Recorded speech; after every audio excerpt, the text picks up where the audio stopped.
Bonjour à tous, donc je suis Johan Atiel, je suis gynécologue obstétricien de formation et je vais vous parler aujourd'hui un peu de chirurgie expérimentale des myéloméningocèles in utero et le bénéfice de la thérapie cellulaire. Donc déjà je remercie effectivement l'association pour m'avoir attribué le prix de thèse de médecine, désormais appelé le prix Michel Zera, et puis de pouvoir en parler aujourd'hui. Juste par rapport à la chirurgie fœtale des myéloméningocèles, ça provient du fait que cette pathologie est évolutive en cours de grossesse. Donc on a l'anomalie du tube de fermeture du tube neural, mais c'est l'exposition de la moelle épinière au cours de la grossesse qui entraîne les conséquences de la maladie. Et donc cette chirurgie de réparation du fait défect en cours de grossesse limite l'exposition et donc la destruction du neuroépithélium, et donc ça améliore les fonctions motrices neurologiques à la naissance et pour après. Et il y a eu effectivement cet essai randomisé qui comparait chirurgie prénatale et chirurgie postnatale, et on a montré un bénéfice de la chirurgie fœtale sur les fonctions neurologiques et sur les complications neurochirurgicales.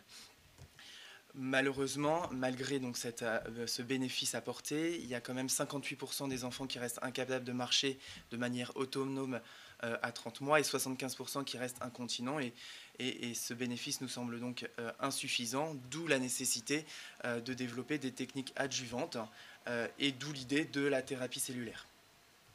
La thérapie cellulaire dans le spina bifida, dans les myéloméningocèles.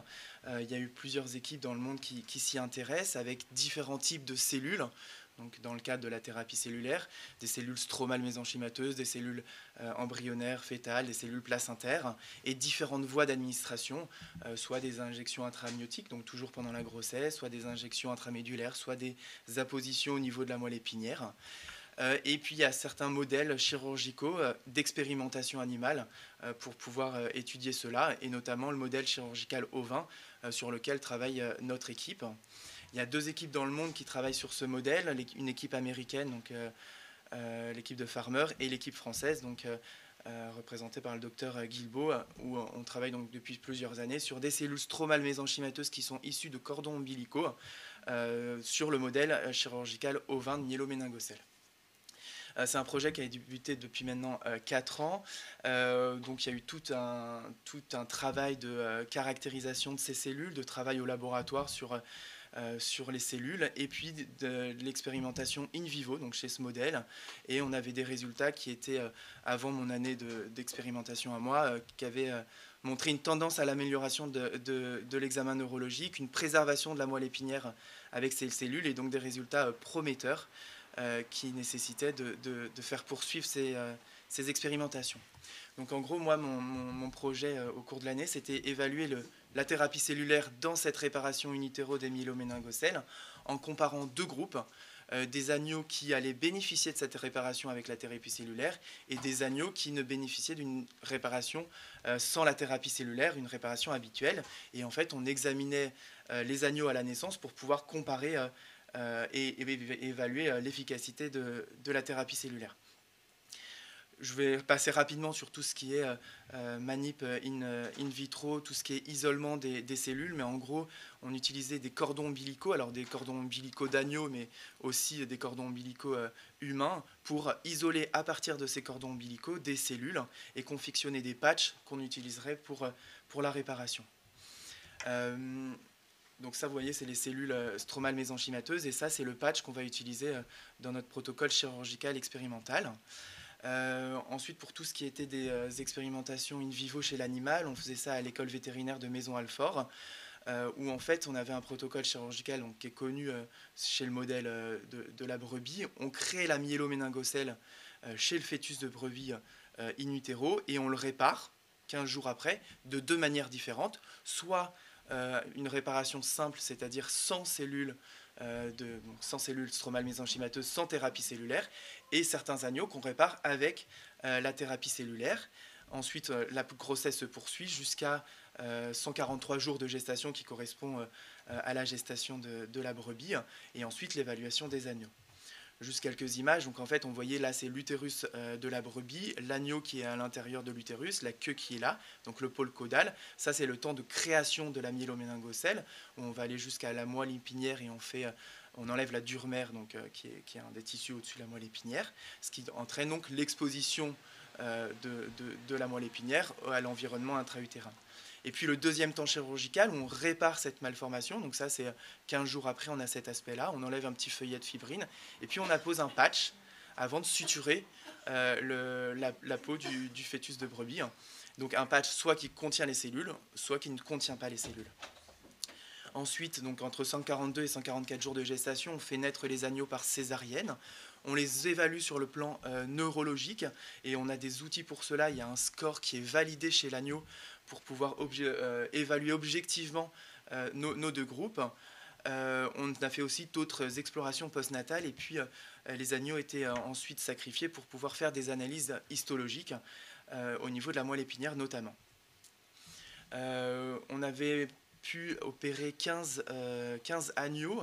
Alors ce qu'il faut savoir, c'est que le modèle ovin, il y a des pertes fétales qui sont inhérentes au fait qu'on opère plusieurs fois ces agneaux, et ce qui fait qu'au final on a pu comparer 7 agneaux nés vivants qui ont bénéficié des cellules à 4 agneaux qui n'avaient pas bénéficié des cellules. Donc c'était nos deux groupes de comparaison. Et pour la première fois cette année-là, on a pu mettre en évidence vraiment un bénéfice dans le groupe des agneaux qui ont bénéficié des cellules, à la fois sur le plan neurologique, mais aussi sur le plan sphinctérien. On voit en fait ici le score locomoteur, c'est en gros de 0 à 15. 15, c'est un score neurologique normal, et 0, c'est une paraplégie flasque. Et bien en fait, on voit dans le groupe de cellules que ce score, il est significativement amélioré par rapport au groupe des agneaux qui n'ont pas bénéficié des cellules. On peut le voir sur ce petit graphique. De la même manière, je vous disais, on faisait des analyses histologiques, ce qui permettait aussi de corréler avec nos données cliniques.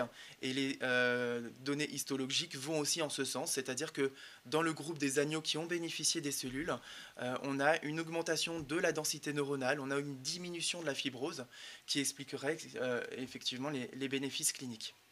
Donc ça, c'est extrêmement prometteur avec des résultats qui montrent l'efficacité de notre thérapie cellulaire. Avant d'envisager potentiellement une application chez l'humain, il faut aussi s'assurer de la sécurité de cette thérapie cellulaire, c'est-à-dire qu'elle n'entraîne pas de risque de rejet, de risque infectieux, de risque tumoral. Et c'est aussi ce que j'ai effectué pendant mon année, c'est-à-dire que je me suis assuré que les cellules que nous greffions au niveau de la moelle épinière ne disséminaient pas à distance dans d'autres organes. Et c'est ce qu'on a montré dans notre année. On a aussi de la littérature qui est rassurante, avec déjà des cellules stromales mésenchymateuses qui sont déjà utilisées chez l'humain pour d'autres pathologies, et notamment des pathologies neurologiques, et avec des données qui sont très rassurantes.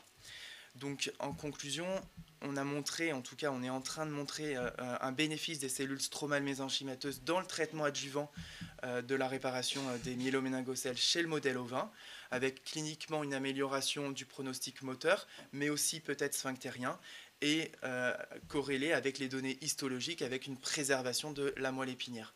Ces résultats, ils sont concordants avec l'autre équipe aux États-Unis qui travaille sur le même modèle avec des cellules un petit peu différentes, et ce qui nous fait envisager une application translationnelle chez l'humain dans les années à venir. Donc c'est un projet qui a vocation à être mené encore sur quelques années, mais avec cet objectif de passer chez l'humain rapidement, à l'instar de nos collègues aux États-Unis qui ont déjà commencé chez le fœtus humain un essai clinique en utilisant des cellules souches. Je vous remercie de votre attention.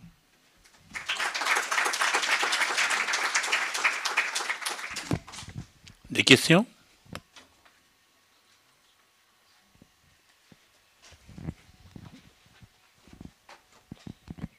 Magnifique travail. Une question béotienne. Comment vous évaluez l'impact sur le comportement sphinctérien des agneaux? Alors, on avait beaucoup d'espoir pour notre année. On voulait faire des bilans urodynamiques chez les agneaux. C'était ma question. On a été confronté à certaines limites liées au fait qu'on ne pouvait pas les sonder. C'était assez difficile chez l'agneau.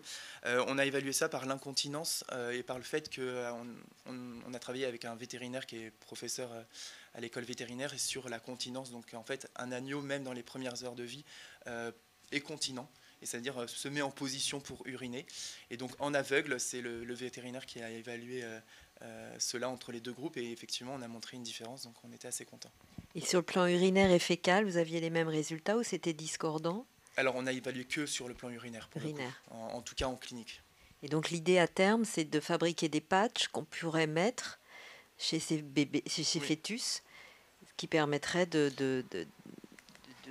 enfin, je sais pas, de protéger les nerfs, c'est ça? Exactement, c'est probablement que c'est pas les cellules qu'on greffe ne sont pas des cellules qui ont vocation à rester Oui. et à se transformer en cellules nerveuses. En fait, ces cellules ont une activité paracrine, c'est-à-dire qu'elles sécrètent des facteurs de protection, et probablement des facteurs de protection neuronale qui permettraient au cours de la grossesse d'améliorer la préservation de la moelle, en plus de la couverture qui est actuellement une protection déjà prouvée. Quel recul avez-vous là pour ces agneaux? Ils vont bien? Alors, malheureusement, on les sacrifie au bout de 24 heures. C'est parce qu'on était obligé et parce qu'on pouvait avoir des données histologiques. Mais l'année prochaine, pour la première fois, on va pouvoir les garder 6 mois en vie. Donc, l'amélioration de notre protocole fait qu'on va probablement encore plus montrer de l'efficacité et de la protection à long terme.